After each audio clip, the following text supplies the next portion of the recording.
भारत की इकोनॉमी का हाल आज आप देखिए, और जो मनमोहन सिंह साहब की बनाई हुई योजनाओं थी उनके आधार पर भारत की इकोनॉमी इसी स्थिति में पहुंचनी थी। छोटे राज्यों में सरकारें पलट जाए 200 करोड़ रुपया इतनी बड़ी रकम होती है। 200 करोड़ में छोटे राज्यों में सरकारें पलट जाए। इनके बेड के नीचे नोट मिल रहे, दीवार में नोट मिल रहे, गुसलखाना में टाइल तोड़ो तो नोट मिल रहे। ये दृश्य भारत के लिए अच्छे नहीं। तो बाहर निकलिए, पांव पांव भारत घूमिए, आपको पता लग जाएगा। ये कर दिया आपने राजनीति, गरीब आदमी क्या लड़ेगा खाक।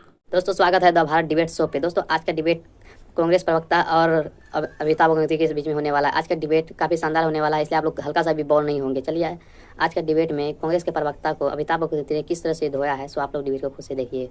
वाह क्या सीन है। बंटवारे पे हमारी बैठक हो जाएगी और नीतीश जी का हम लोग स्वागत करते हैं। और हमारी पार्टी पूरी तरह से 24 के चुनाव को ध्यान में रख के चल रही है और उस पे हमारी तैयारी बिल्कुल ठीक है, उसमें हमें कोई दिक्कत नहीं। दीपक रंजन जी अव्वल तो ये हिपोक्रेसी बंद होनी चाहिए। दीपक भाई आ रहा हूं बस कि राजनीति कोई बड़े मन के साधु संतों, परोपकारी, महान उदारवादी लोगों का खेल नहीं।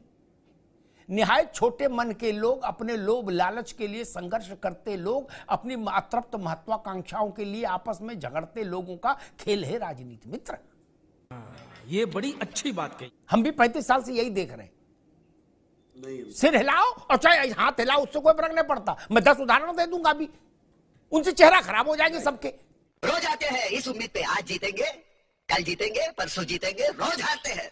निश्चित तौर पर कहीं ना कहीं उस संदेश को हम जनता तक नहीं पहुंचा पाए और ऐसा संभव नहीं कि दिया नहीं जा सकता था, बिल्कुल दिया जा सकता था। भारत की इकोनॉमी का हाल आज आप देखिए, और जो मनमोहन सिंह साहब की बनाई हुई योजनाओं थी उनके आधार पर भारत की इकोनॉमी इसी स्थिति में पहुंचनी थी। अरे कहना क्या चाहते हो? लेकिन ठीक है, कुछ कारण ऐसे होते हैं कि राजनीतिक हार हमें झेलनी पड़ी। जैसे अभी भी आपने कहा तो मैंने कहा कि 5 राज्यों के कुल वोट जोड़िए तो बीजेपी से ज्यादा हमें वोट मिले। अच्छा, तो ऐसा नहीं कि सरकार बन जाने से और बहुत सारी चीजों से ये चीजें तय हो जाए। ये राजनीति है और जनता देख रही है। लेकिन जो प्रश्न था वो भी बिल्कुल जायज है कि क्या आज सिलेंडर आप वहां 450-500 का देंगे, और क्या राजस्थान और छत्तीसगढ़ में हम 450 और 500 का सिलेंडर नहीं दे रहे थे। लेकिन ठीक है, 450 और 500 का सिलेंडर देने के बाद भी कुछ परसेंट वोट के कम होने से हम सत्ता से बाहर हो गए। और क्या भाजपा हमारे मतलब आपको मत सिखा। चल आपने उसमें कह दिया हम बात नहीं पहुंचा पाए, ये बात गलत है। रुपया की बात तो अंधेरे में बोल दो, कान में, पूरे देश में पहुंच जाती, पहुंचाई नहीं जाती रुपया की बात। रुपया की बात तो आग की तरह फैलती, सबको पता लग जाता है कि किधर क्या बट रहा है, इसलिए वो पहुंचाने में संभव नहीं, वो बात नहीं मैं मानता। यही नहीं, अभी और सुन भाई साहब, इतनी बड़ी रकम कोई सोच सकता है? नहीं ना। इसीलिए जब मैं कहता हूं कि राजनेताओं की विश्वसनीयता सबसे बुरे दौर में है, कुछ ही राजनेता हैं जिनके कंठ पर देश को थोड़ा बहुत यकीन है, तो केबी त्रिपाठी साहब कहते नहीं ऐसा नहीं है, ठीक है। लेकिन इसको कौन जस्टिफाई कर सकता? माई का लाल इतना साहसी कौन है जो बता दे 200 करोड़ रुपए इन्होंने गरीबी उन्मूलन के लिए रखे थे क्या? आदिवासी कल्याण के लिए रखे थे क्या इस शराब के कारोबारी ने? नहीं। और कानून तो 2 लाख रुपए से ऊपर कैश की कोई बात ही नहीं मानता, फिर ये 200 करोड़ किस लिए थे?